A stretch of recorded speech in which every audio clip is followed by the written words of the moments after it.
ndibatsire pakuguma kweupenyu, ndirege kuzorambwa kupinda pakudenga.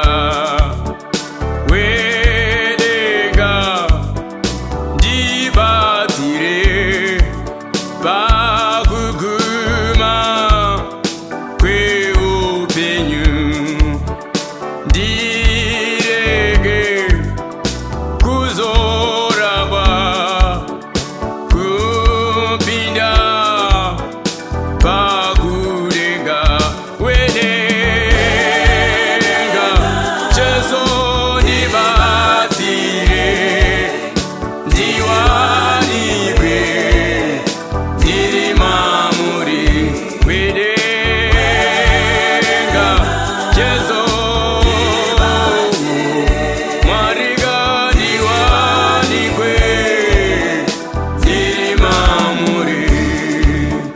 Chondofamba nemumubata womumvuri worufu, handingatyi kana chino, nokuti imi muneni Mwari. Zvondofamba nomumubata womumvuri worufu, handityi handimbotye kana chini, nokuti Mwari imi muneni. Wedenga Ishe ndibatsire ndiwanikwe ndiri mamuri. Wedenga Ishe ndibatsire ndiwanikwe ndiri mamuri.